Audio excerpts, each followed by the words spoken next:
पहले हम double bond equivalent देख लेते हैं। What is double bond equivalent? इसे कई अलग अलग भाषा से जाना जाता है, ठीक है। डबल बॉन्ड इक्विवेलेंट, ठीक है। It is also known as degree of unsaturation, ठीक है। इसे डिग्री ऑफ अनसैचुरेशन भी कहते हैं, डबल बॉन्ड इक्विवेलेंट को। दैट मीन्स किसी भी ऑर्गेनिक कंपाउंड के अंदर अनसैचुरेशन की कितनी डिग्री है, मतलब पाई बॉन्ड्स या रिंग है। अनसैचुरेशन होने के दो मेन रीजन होते हैं, या तो कंपाउंड में पाई बॉन्ड होता है तो अनसैचुरेटेड कहलाता है, या रिंग होती है तो भी अनसैचुरेटेड, ठीक है। तो एक बार पहले कॉमन सेंस लगा के देखते हैं क्या कहना चाह रहे हैं। हम ये कह रहे हैं कि ये कार्बन की चेन है, यहाँ CH3 है, ये C है, और लेट सपोज यहाँ पे भी H लगे हैं, ये C है, यहाँ पे भी H लगे हैं। ये मैंने एल्केन का फॉर्मूला बनाया है, और प्रैक्टिकली जरा सोच के देखिएगा, इस एल्केन से अगर मैं एल्कीन में चेंज करना चाहूं तो जैसा आप जानते हैं एल्केन का फॉर्मूला होता है CnH2n+2। चलिए थोड़ा सा और एलुब्रेट करता हूं मैं, थोड़ा सा, लिटिल बिट। जो मैंने एल्केन बनाया है दोबारा बना दिया है, ये रहे 3 कार्बन या 4 कार्बन। अब इनमें कार्बन की वैलेंसी पूरी करनी है 4 मुझे, तो मैंने ये कार्बन की वैलेंसी पूरी की 4। चेक करिए, यहां मैंने इस कार्बन से 2 हाइड्रोजन लगाए, इस कार्बन से 2 हाइड्रोजन लगाए, इस कार्बन से 2 हाइड्रोजन, इस कार्बन से 2 हाइड्रोजन। क्या सबकी वैलेंसी 4 हो गई? तो आपको दिख रहा है स्टार्टिंग और एंडिंग वाले की वैलेंसी भी 4 नहीं है, 3 है। तो यहाँ एक एक हाइड्रोजन और लगाना होगा। तो ये एक हाइड्रोजन यहाँ, एक हाइड्रोजन यहाँ और लगाया। तो अब अगर आप ध्यान से सोचें तो आपको ये क्लियर हो गया होगा कि जितने कार्बन हमारे थे उससे 2 टाइम्स, उससे डबल हाइड्रोजन हम लगा रहे हैं। हर कार्बन में 2-2 हाइड्रोजन, तो जितने कार्बन है उससे डबल हाइड्रोजन है, प्लस प्लस 2 हाइड्रोजन इधर किनारे उधर किनारे पे भी हैं। तो एल्केन का जो जनरल फॉर्मूला है वो है CnH2n+2, यानी जितने कार्बन होंगे उससे डबल हाइड्रोजन होंगे, और 2 हाइड्रोजन और भी होंगे जो लास्ट में होंगे, तो ये एल्केन कहलाएगा। तो हमने बस शो किया है एल्केन में डबल हाइड्रोजन होने के बाद और हाइड्रोजन क्यों चाहिए। टर्मिनल कार्बन की वैलेंसी को पूरा करने के लिए 2 हाइड्रोजन और चाहिए होते हैं। तो ये हो गया एल्केन का जनरल फॉर्मूला CnH2n+2। नाउ अब हम क्या कहना चाहते हैं बेटा, अगर इस CnH2n+2 से 2 हाइड्रोजन निकाल दिए गए, यहां से जरा पॉइंट समझने की कोशिश कीजिए। ये मैंने कंडेंस करके लिख दिया है, ये कंडेंस करके लिख दिया है, इसको थोड़ा सा एलोबरेट किया है, इसको थोड़ा सा एलोबरेट किया है। पिछले वाला ही एग्जाम्पल है, बस बहुत ज्यादा H इधर उधर बनाए तो समझने में दिक्कत आती है, थोड़ा कंडेंस कर दिया है। अब मैं कह रहा हूं कि ये अड़ोसी पड़ोसी है, पड़ोसी पड़ोसी को अल्फा बीटा भी कह देते हैं हम। तो ये अड़ोसी पड़ोसी कार्बन है, इनके हाइड्रोजन हटा दिए हैं, 2 हाइड्रोजन हटा दिए हैं। अगर ये 2 हाइड्रोजन हट गए हैं तो इस कार्बन की एक वैलेंसी और इस कार्बन की एक वैलेंसी अनपेयर्ड इलेक्ट्रॉन्स है। तो ये अपने आप को पेयर अप करने के लिए इन्होंने पाई बॉन्ड बना लिया, और ये जो CH3 CH2 CH था ये अपनी जगह रहा, और यहाँ एक पाई बॉन्ड आ गया। ये पाई बॉन्ड मजबूरी में आया, इनके 2 हाइड्रोजन कम हो गए तो आया, और अगर 2 हाइड्रोजन कम हो गए ऑब्वियसली ये फॉर्मूला हो गया CnH2n। तो एल्कीन का फॉर्मूला है CnH2n, और एल्कीन बनती कैसे हैं, एल्केन में 2 हाइड्रोजन कम करते हैं तो एल्केन में जब 2 हाइड्रोजन हम कम करते हैं तो 2 पड़ोसी कार्बन की वैलेंसी एक तरीके से ये कहें, तो अब इसको सेटिस्फाई करने के लिए, इन वैलेंसी को सेटिस्फाई करने के लिए ओवरलैप कराना पड़ेगा, और लगातार एटम में जब ओवरलैप होता है तो पाई बॉन्ड बन जाता है। तो ये रहा आपके सामने पाई बॉन्ड, ये लगातार 2 कार्बन एटम यानी अल्फा बीटा कह दिया मैंने, इस अल्फा और बीटा का हाइड्रोजन अलग हुआ है। ये जस्ट टर्मिनोलॉजी यूज किए है, सक्सेसिव वर्ड की जगह ये लगातार 2 एटम्स का हाइड्रोजन निकल गया है, और अब इन्होंने ओवरलैप करके अपने आप को स्टेबल कर लिया है, पाई बॉन्ड बन गया है। बट एक कंडीशन अब आपको सोचनी है कि इस कंपाउंड में 4 कार्बन थे। लेट सपोज कोई ऐसी कंडीशन होती कि अल्फा बीटा की जगह और किसी पोजीशन से हाइड्रोजन निकल रहा होता, आई मीन टू से alpha gamma alpha delta. What is the meaning of alpha gamma? ये मैं अल्फा कह रहा हूँ, ये बीटा कह रहा हूँ, तो ये गामा होगा और अगला वाला डेल्टा होगा। तो अब मैंने इसमें 4 कार्बन को ऐसे शो कर दिया है और अब मैं कह रहा हूं कि ये वाला हाइड्रोजन और ये वाला हाइड्रोजन, दैट इज ये अल्फा कह दिया तो ये बीटा हो गया, ये गामा हो गया, ये डेल्टा हो गया। अब मैं कह रहा हूं अल्फा और डेल्टा, अल्फा और डेल्टा इन कार्बन का हाइड्रोजन हटा है। तो अगर इस कार्बन का और इस कार्बन का हाइड्रोजन हटा तो 2 हाइड्रोजन ही हटे हैं, तो इन दोनों को ओवरलैप करना है।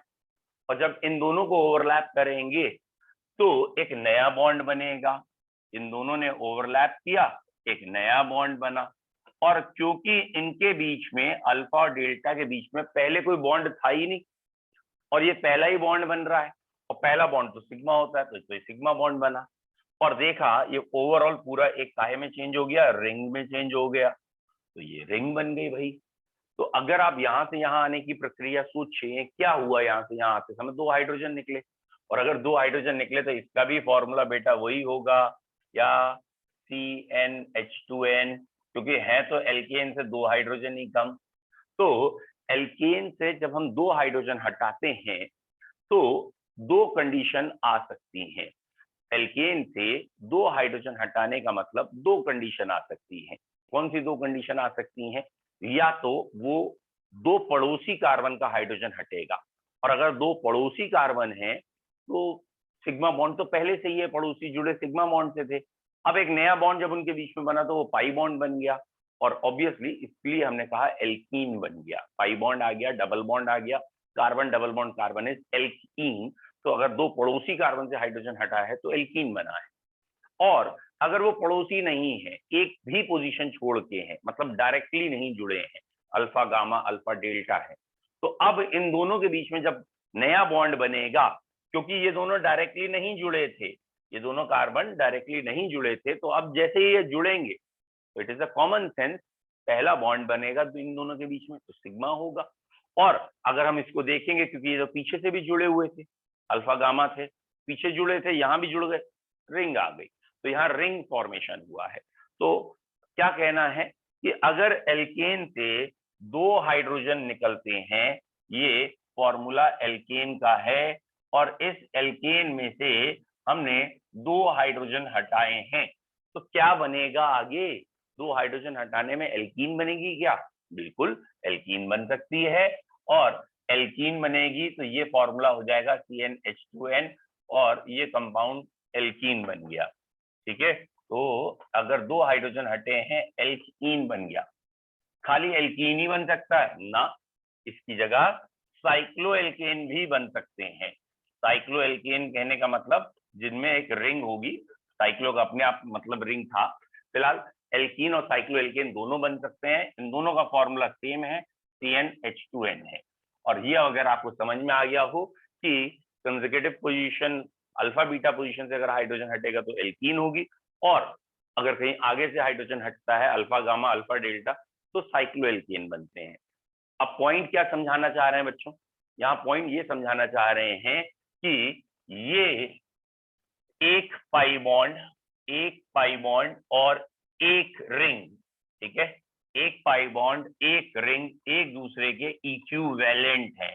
एक दूसरे के इक्विवेलेंट कहने का मतलब, अगर किसी कंपाउंड में एक पाई बॉन्ड आया है तो मे बी पॉसिबल कि उसका एक आइसोमर और हो जिसमें पाई बॉन्ड की जगह रिंग हो, यानी पाई बॉन्ड रिंग की जगह ले सकता है, रिंग पाई बॉन्ड की जगह ले सकता है, इट डिपेंड ऑन कंडीशन।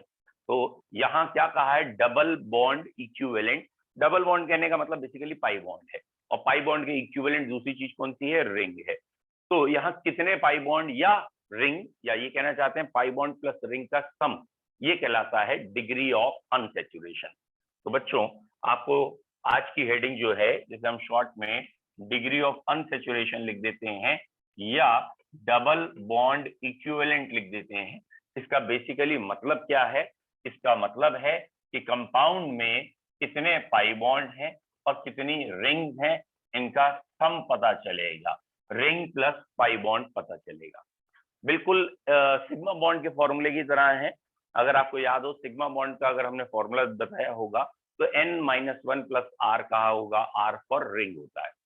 तो वहां पे भी सिग्मा बॉन्ड बताने के लिए आपको रिंग पता होनी चाहिए कितनी है, रिंग है या नहीं है, और है तो कितनी है पता होनी चाहिए, तो आप तुरंत सिग्मा बॉन्ड बता लेंगे। ऐसे यहाँ पे पाई बॉन्ड किसी कंपाउंड में पूछा कितने पाई बॉन्ड है, तो आपको रिंग अगर पता है तो पाई बॉन्ड बताना आसान है। अब फॉर्मूला क्या है बच्चों, इसका फॉर्मूला दो फॉर्मूले हैं लेकिन मैं एक ही बता रहा हूं अभी आपको।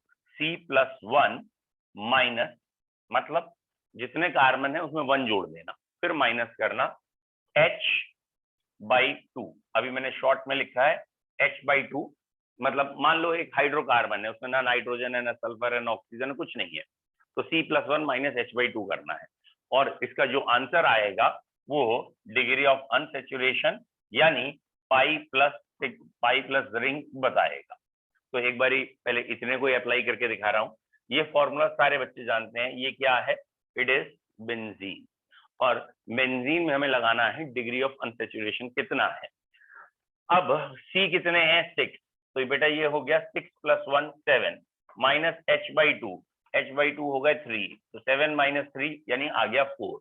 तो अब आपको मालूम है कि बेंजीन में 4 अनसेचुरेशन है। कैसे हैं 4 अनसेचुरेशन बच्चों, तो आपको मालूम है बेंजीन में एक तो होती है रिंग, ये रही रिंग, और 3 होते हैं अंदर पाई बॉन्ड।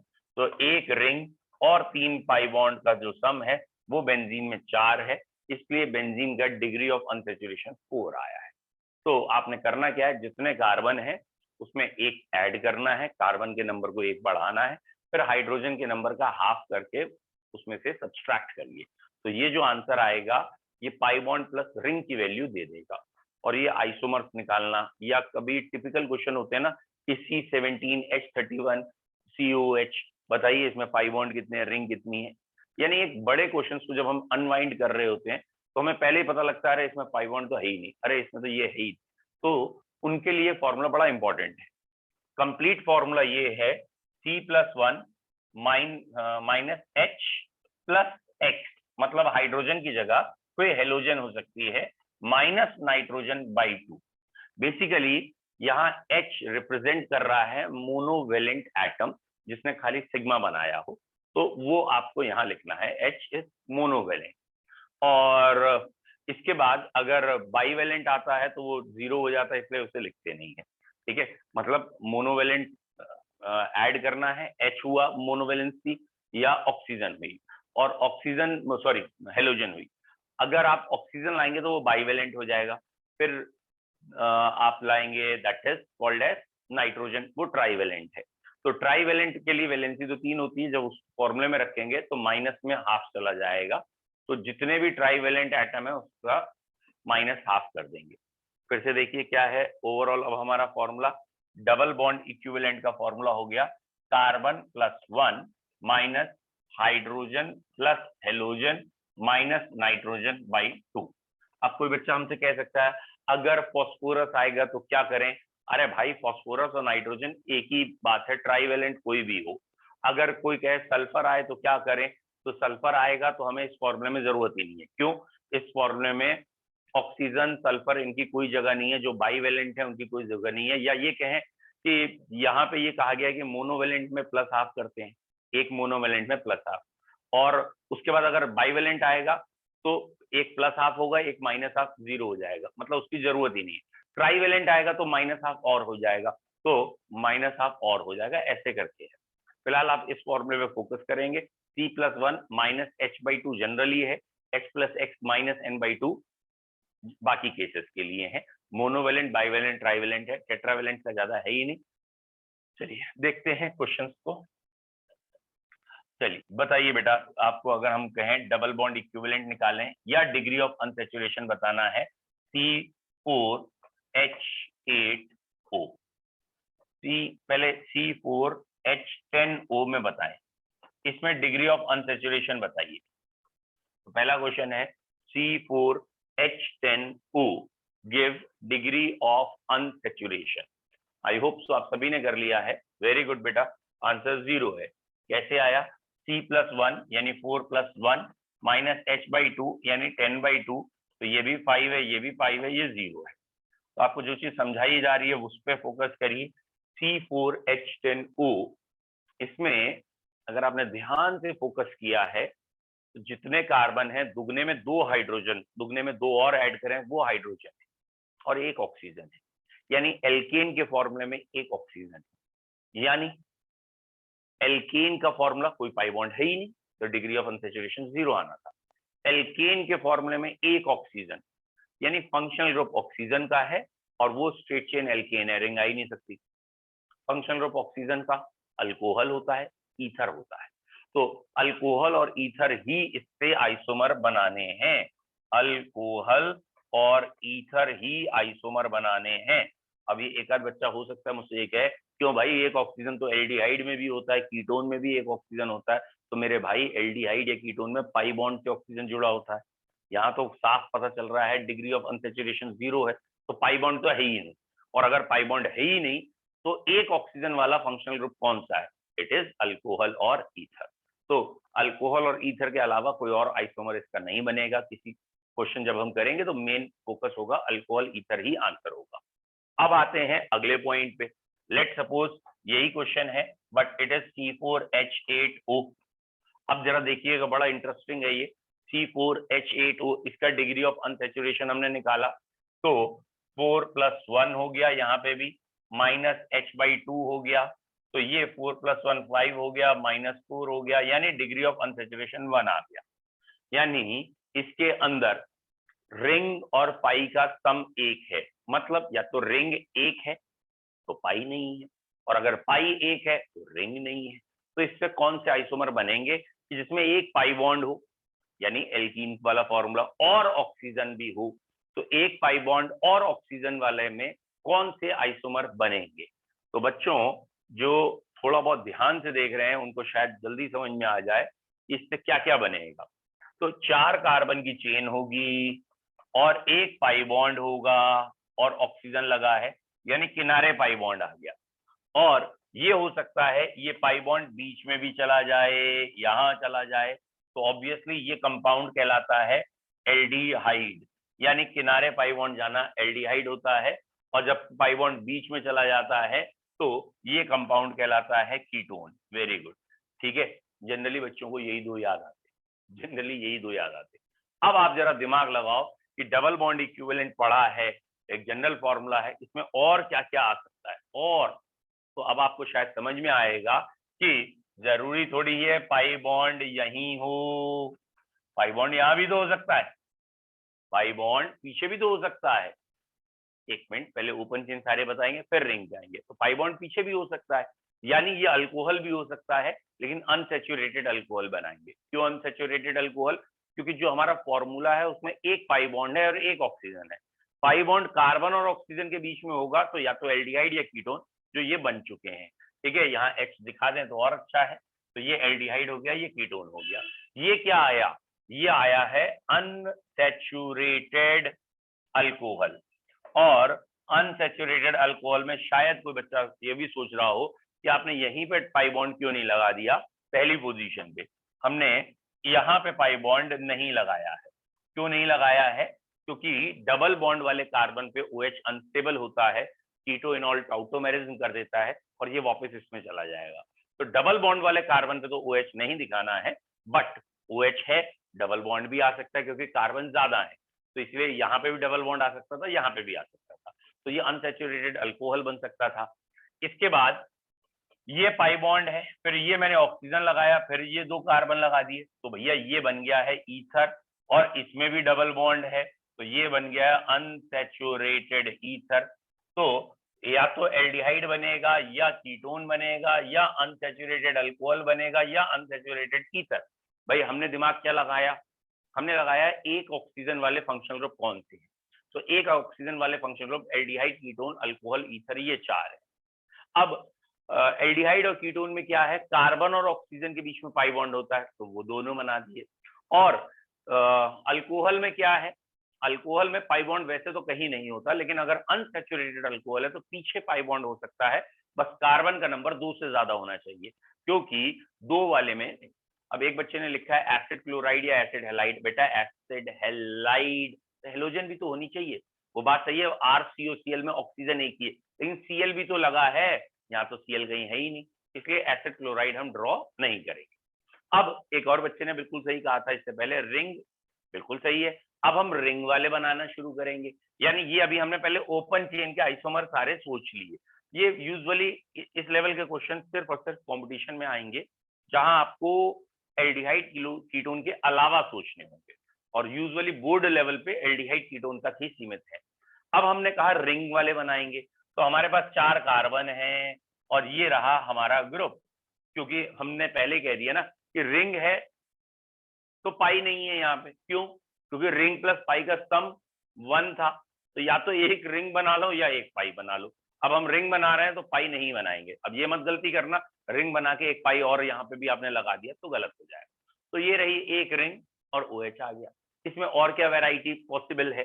बेटा ये हो गया साइक्लिक अल्कोहल, ठीक है।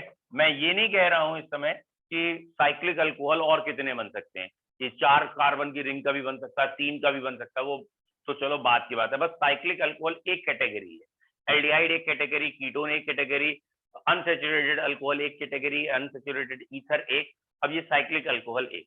अब ये मत कहिएगा इसमें 3 की रिंग बना के चौथा कार्बन और फिर OH, तो रहेगा वो भी साइक्लिक अल्कोहल ही। इसके बाद आप एक ये बना सकते हैं कि आपने 3 की रिंग बनाई है और इसके बाद O यहाँ ले जाके फिर ये चौथा कार्बन, तो ये एक ईथर में आ गया है जिसमें एक रिंग है। साइक्लिक ईथर ऐसे भी दिखाए जाते हैं और ऐसे भी दिखाए जाते हैं, ठीक है। ये टोटल 5 मेंबर की रिंग हो गई और ये ईथर ऐसे जुड़ा हुआ है, यानी यहाँ O बीच में आ गया है, then it is also uh मतलब ये बेसिकली साइक्लिक ईथर तो यही है, लेकिन ये भी ईथर बन गया जिसमें रिंग है।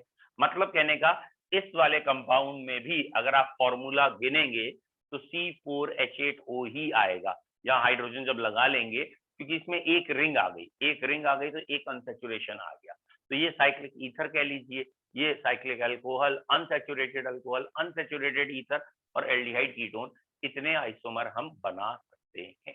तो डबल बॉन्ड इक्विवेलेंट से हमें पहले ही पता लग जाता है कि इस कंपाउंड में क्या क्या पॉसिबिलिटी है।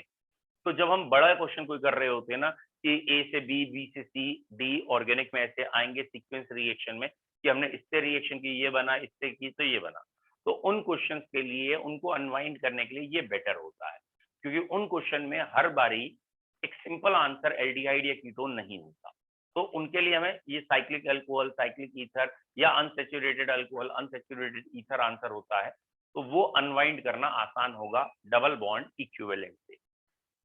चलिए बच्चों, डबल बॉन्ड इक्विवेलेंट के एक दो क्वेश्चन अब आप करके दिखाइए कि इसमें डबल बॉन्ड इक्विवेलेंट कितना आ रहा है। जैसे एक हमारा है C2CN4, इसका नाम होता है टेट्रासाइनो, ये कॉमन नेम है वैसे इसका, इथाइलीन, ठीक है।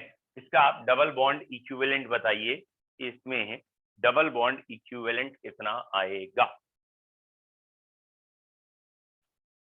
ठीक है।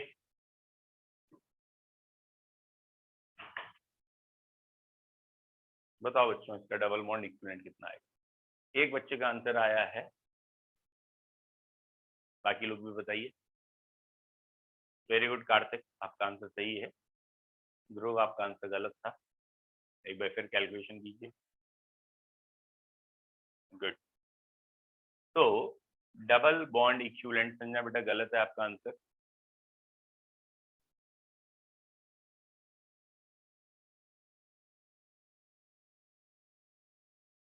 बाकी लोग भी देखें, अगर जग रहे हैं तो आंसर बताइए।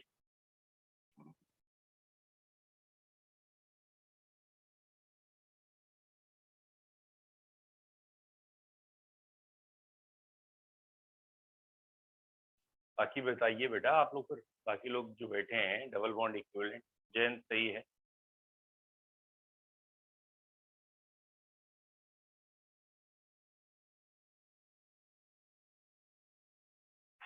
अब ये देखें ये बाकी लोग कर क्या रहे हैं जो मीटिंग में है। हाँ जी आदित्य बेटा, आपका आंसर क्या है? अभिषी, आप एक भी आंसर नहीं दिया अभी तक सुबह से, ठीक है। अभिषी मतलब खाली मीटिंग ज्वाइन किया रखी है, आंसर एक भी नहीं दिया, ठीक है। और आयुष ने एक आंसर दिया है। चलिए अब इनका भी आंसर एक कोई आ गया है। ध्रुव ने दिए हैं 4, जयंत ने दिए हैं 1, कार्तिक प्रथम 1, मतलब वही सुबह का गुड मॉर्निंग होगा और क्या होगा, और संजना सिंह। इतने बच्चे हैं, आंसर 2 ही 3 दे रहे हैं बाकी। ठीक है, चलिए अब एक दो बच्चों ने अभी दिया, उनका भी आंसर देख के बता दूं। अब अविशी ने कहा है 4, आयुष ने कहा है 1 शायद, या पता नहीं क्या है, जयंत ने 9। तो बेटा इसका आंसर है 9। इसका आंसर 9 क्यों है? C+1 कार्बन कितने हैं? ये भी 4 कार्बन है और ये 2 कार्बन है, तो 6 कार्बन हो गए। C+1 माइनस, ना तो हाइड्रोजन है ना ही हेलोजन है, नाइट्रोजन है और माइनस साइन लगाना ना भूलें। नाइट्रोजन 4 है अपॉन 2। क्यों? अगर आपने ये माइनस साइन नहीं लगाया है तो आप ये जो 2 आएगा उसे माइनस कर देंगे, जबकि ये 7 + 2 है, 7 + 2 9 आएगा, जबकि आप 7 - 2 कर देंगे वो 5 हो जाएगा। और डबल बॉन्ड इक्विवेलेंट का ये भी तरीका है, ये CN है इस कार्बन से, ठीक है, इस कार्बन से ये CN है, फिर यहाँ CN है, और इथाइलिन का मतलब डबल बॉन्ड है, यहाँ CN है और यहाँ CN है। तो अगर आपको दिख रहा हो 4 CN जब लगे तो इन चारों CN के बाद यहाँ 2 पाई बॉन्ड है, यहाँ 2 पाई बॉन्ड है, यहाँ 2 पाई बॉन्ड है, यहाँ 8 पाई बॉन्ड किनारे हैं और 1 पाई बॉन्ड बीच में भी है। कुछ बच्चे इसका स्ट्रक्चर बना कर बता रहे होंगे, तभी उनका आंसर 8 आ रहा है, क्योंकि 8 इस कैलकुलेशन में तो कोई मिस्टेक होने के सवाल नहीं होता कि इस कैलकुलेशन में आप 8 बताएं। ठीक है, तो फिलहाल डबल बॉन्ड इक्विवेलेंट से पाई बॉन्ड और रिंग का सम आ जाता है और हमें ये पता लग जाता है इस कंपाउंड के क्या आइसोमर बन सकते हैं, क्या बनाएं। ठीक है, फॉर एग्जाम्पल अगर मैंने लिखा है C7H8O, C7H7O, क्या दोनों से सेम आइसोमर बनेंगे, अलग बनेंगे, कैसे कैसे बनेंगे? तो उसके लिए आप डबल बॉन्ड इक्विवेलेंट को प्रेफर करेंगे। बताइए बेटा डबल बॉन्ड इक्विवेलेंट कितना कितना है इसका? C8H8, अच्छा C7H8O और नीचे वाला C8H8O कर लें।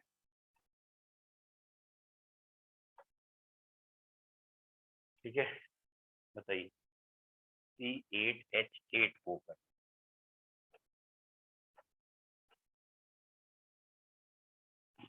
ओके, जीरो जीरो कैसे आंसर आ रहा है? क्या कर रहे हो यार? पहले वाले में 7 कार्बन थे, फॉर्मूला ही भूल गए क्या? C+1 - H/2, 7 कार्बन थे, 7 + 1 8 और H/2, 8/2 इज 4, तो 8 - 4 इज 4। तो पहले वाले आंसर तो 4 आना है, पता नहीं कहाँ से 0 आंसर निकाला आप लोगों ने। और सेकंड वाले में देखते हैं क्या है। C8, 8 + 1 9 - 4 5 आएगा, तो सेकंड वाले में 5 आएगा, पहले में 4, सेकंड में 5। अब ठीक है, तो अब पहले में 4 और सेकंड में 5 से पता क्या चला? बेसिकली ऐसे क्वेश्चन में ये आपको कॉमन सेंस लगा के चलना है कि अगर अगर C6H5 बनता हो, मतलब अगर आपको दिख रहा है इन फॉर्मूलेज में C6H5 अलग हो सकता है, इतने एटम्स हैं, तो गारंटेड बेंजीन की रिंग वहां है, फिनाइल रिंग वहां है। और आपको डबल बॉन्ड इक्विवेलेंट 4 या 4 से ज्यादा दिखे तो गारंटेड फिनाइल रिंग है। तो पहले वाले का जब आप आइसोमर्स बनाएंगे तो इसमें आप बेंजीन की रिंग ड्रॉ करेंगे। बेंजीन की रिंग में आपको 4 अनसैचुरेशन मिल गए हैं, 1 रिंग और 3 पाई बॉन्ड, लेकिन कार्बन यहाँ 7 थे तो 6 हुए हैं, 7वां कार्बन यहाँ आएगा, तो ये बैकबोन बन गई। ठीक है, और ये गारंटेड है, इसमें यही बैकबोन बनेगी। अब हमें ये सोचना है एक ऑक्सीजन लगानी है और पाई बॉन्ड भी नहीं लगाना, क्योंकि 4 अनसैचुरेशन से चारों अनसैचुरेशन निपट चुके हैं। एक ऑक्सीजन लगानी है, सिग्मा बॉन्ड से लगानी है। तो आप हो सकता है ये सोच लें एक ऑक्सीजन सिग्मा बॉन्ड से, हो सकता है आप ये सोच लें एक ऑक्सीजन सिग्मा बॉन्ड से, और यहाँ ऑर्थो मेटा पैरा 3 बारी जाएगा, कभी ऑर्थो पे, कभी मेटा पे, कभी पैरा पे। और हो सकता है आप ये सोच लें कि ये बेंजीन की रिंग है और उसके बाद OCH3 लगा दिया आपने, तो ये 5 आइसोमर बन गए, 1 2 3 4, और ये रहा 5वां। तो इसके ये 5 आइसोमर बन जाएंगे, ये पांचों ही एक दूसरे से अलग है। तो आप चेक कर लीजिए कैसे अलग है। ये बेंजाइल अल्कोहल है, ये फिनॉल का डेरिवेटिव है जिसमें मिथाइल लगा है कार्बन बराबर करने के लिए, और ये उसी 7 कार्बन का ईथर बना है। और यहाँ हम श्योर क्यों थे कि हमें बाहर पाई बॉन्ड नहीं लगाने या एल्डिहाइड कीटोन नहीं बनाना, क्योंकि हमने पहले डबल बॉन्ड इक्विवेलेंट बना लिया, तो हमें हाइड्रोजन बैलेंस करके देखने नहीं है कि भैया जितने हाइड्रोजन दिए थे वो तो निपट चुके हैं। जैसे इस समय C7H8O थे, तो अगर मैं यहाँ H बनाऊंगा किसी भी स्ट्रक्चर में तो आपको H8 दिख जाएंगे, 1 2 3 4 5, यहाँ 2 7 और एक ये 8, वो अपने आप बैलेंस निकलेंगे, आपको उसकी टेंशन नहीं लेनी, और इन सब में C7H8O आ जाए।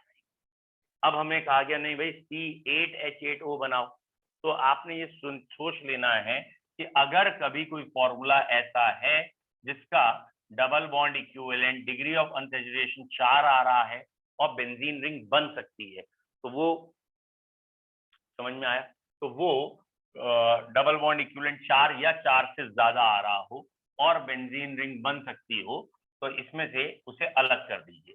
तो C6H5 अलग करिए, कितने कार्बन बचे हमारे 6, 8 से तो 2 कार्बन बच गए, हाइड्रोजन 3 बच गए और 1 ऑक्सीजन।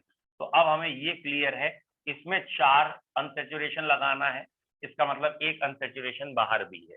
मतलब अब हमें जो आइसोमर बनाना है उसमें बेंजीन रिंग के अलावा जो 2 कार्बन बचे हैं उनमें एक पाई बॉन्ड लगा के ऑक्सीजन का यूज करना है। दैट मीन्स ये आया कि बेंजीन रिंग है, 2 कार्बन है और 1 पाई बॉन्ड भी है। ठीक है, ये रहे 2 कार्बन, तो 1 पाई बॉन्ड कहाँ लगाएं? मैंने कार्बन और ऑक्सीजन के बीच में पाई बॉन्ड लगा दिया ऐसे, मैंने यहाँ पाई बॉन्ड लगा दिया ऐसे। ठीक है, यानी ये कीटोन बना है और ये एल्डिहाइड बना है। ठीक है, ये एक एल्डिहाइड बनाया है, एक कीटोन। ध्यान से देखिए, डिग्री ऑफ अनसैचुरेशन आपको 5 दिखने चाहिए, एक रिंग 3 पाई बॉन्ड अंदर 4 और 1 पाई बॉन्ड बाहर 5, ऐसे ही एक रिंग 3 पाई बॉन्ड अंदर 1 पाई बॉन्ड बाहर 5। और क्या बन सकते हैं? और ये बन सकते थे कि आपने ये एल्डिहाइड बनाया और जो मिथाइल यानी एक कार्बन बचा उसे ऑर्थो मेटा और पैरा पे रोटेट किया, तो 3 तो ये आइसोमर बनेंगे, चौथा ये, पांचवा ये, टोटल 5 आइसोमर इसके भी बनेंगे। तो यहाँ पे अब एक आध बच्चा ये भी कहेगा क्या हम कार्बन कार्बन में भी पाई बॉन्ड लगा सकते हैं या नहीं लगा सकते? तो बेटा थ्योरेटिकली तो ये बात सही है, फॉर्मूला वही है, बट ये प्रैक्टिकली गलत है। क्यों? क्योंकि ये कंपाउंड अनस्टेबल होते हैं, ये एग्जिस्ट नहीं करते, ये टोटोमेरिज्म में चले जाते हैं, ये H यहाँ और पाई बॉन्ड यहाँ चला जाता है, तो ये कीटोइनॉल आइसोमेरिज्म या टाउटोमेरिज्म होती है, और टाउटोमेरिज्म की वजह से ये पाई बॉन्ड का शिफ्ट हो जाता है, तो अवेलेबल नहीं, या ये कहें ये कंपाउंड अनस्टेबल है, ये है ही नहीं, तो इसे काउंटिंग में नहीं लेना है। बोलो बच्चों, क्लियर है? डबल बॉन्ड इक्विवेलेंट, अब आप डबल बॉन्ड इक्विवेलेंट से पाई बॉन्ड और सिग्मा बॉन्ड का सम आएगा, तो ये देखना होगा कि रिंग बनाए या ना बनाए, ओपन चेन बनाए या रिंग। ठीक है, स्ट्रेट चेन, बेटा स्ट्रेट चेन इस एग्जांपल में अगर आप स्ट्रेट चेन कह रहे हैं, मेरी समझ में नहीं आया। हाँ, हो सकता है आप ये कह रहे हो कि डबल बॉन्ड इक्विवेलेंट अगर 4 आ रहा है तो बेटा ऑक्सीजन का कोई रोल नहीं है इस फॉर्मूले में, ऑक्सीजन की कोई मतलब ऑक्सीजन बस खाली फंक्शनल ग्रुप के लिए आपको पता होना चाहिए, ताकि इस फॉर्मूले में double bond equivalent is not affected with oxygen. अब एक बच्चे ने कहा है क्या इसी फॉर्मूले से हम स्ट्रेट चेन बना सकते हैं? बिल्कुल बना सकते हैं, but it is a common sense कि अगर डबल बॉन्ड इक्विवेलेंट 4 आ रहा है और C6H5 उसमें बनता हो तो गारंटेड C6H5 ही आएगा। आप स्ट्रेट चेन बना के भी बैलेंस कर सकते हैं, मतलब स्ट्रेट चेन बना के भी 4 पाई बॉन्ड या 4 अनसैचुरेशन लगा सकते हैं, बट अगेन अगर 6 कार्बन की चेन है और 4 अनसैचुरेशन लगाने हैं तो the best way is cycle में 1 और 3 पाई बॉन्ड, क्योंकि ना ये एक रेजोनेंस स्टेबलाइज कंपाउंड है इसलिए यहाँ ओपन चेन हम ड्रॉ नहीं करते, या ये कहें ओपन चेन बहुत कम एग्जिस्ट करेंगे, ना के बराबर साइक्लिक एग्जिस्ट करें। ठीक है, नेक्स्ट, ये हो गया हमारा डबल बॉन्ड इक्विवेलेंट। नाउ अब हमें शिफ्ट होना है नॉमेनक्लेचर पे। ठीक है, अब हम अगली हेडिंग पे आ रहे हैं, IUPAC nomenclature, that is systematic nomenclature जो है, एक ट्राइवल नॉमेनक्लेचर था और एक सिस्टमैटिक है।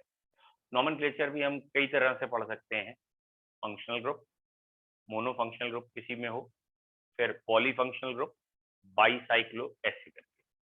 नॉमेनक्लेचर के हमने सिर्फ 3 रूल्स रखे हैं, ज्यादा रखे ही नहीं है। और पहला रूल हमारा है नॉमेनक्लेचर करने के लिए किसी भी कंपाउंड में पेरेंट चेन पहले देखेंगे, ठीक है। तो हम इसे पेरेंट चेन कहें तो ज्यादा अच्छा वर्ड होगा, या न्यूक्लियर चेन कहें तो अच्छा वर्ड है। इसको हम लॉन्गेस्ट चेन ना कहें तो ज्यादा बेहतर है, क्योंकि लॉन्गेस्ट चेन में बार बार आता है दिमाग में कार्बन ज्यादा होनी चाहिए, तो जरूरी नहीं कि हमारे कार्बन ज्यादा ही हो, वो अभी देखेंगे। तो इसको हम पेरेंट चेन कहेंगे। सेकेंड पॉइंट, इस पेरेंट चेन में हमें नंबरिंग करनी होगी। तो जब भी हम नाम लिखते हैं, अगर हमने ये ऑर्डर फॉलो किया है तो आईयूपीएसी नॉमेनक्लेचर सही ही आएगा, गलत नहीं आएगा।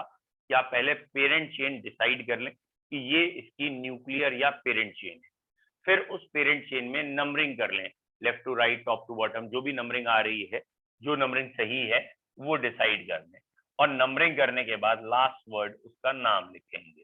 तो लॉन्गेस्ट चेन, नंबरिंग, नेमिंग, ये 3 हमें पॉइंट्स लगा के नाम लिखना है, ठीक है। आईयूपीएसी नाम लिखने के लिए हमें ये 3 चीजें करनी है, ठीक। चलिए बेटा, इसका आईयूपीएसी हम नेक्स्ट सन पे ही करेंगे, आज इतने ही रख रहे हैं, ठीक है। क्योंकि आईयूपीएसी और भी बच्चों को बैच में अनाउंस कर देंगे, जिसकी प्रॉब्लम है वो भी आ जाएगा, ठीक है। चलो ठीक है बेटा, और थैंक यू सर। और सर क्वेश्चन प्रैक्टिस के भेजते हैं। हाँ जी बोलो बेटा। सर नोट सेंड कर दीजिए इस चैप्टर के। हाँ कर दूंगा, थोड़ा ओके पढ़ा सर। ले इसलिए मैंने रोका, तो अब कर। Okay sir, thank you sir. जो भाई।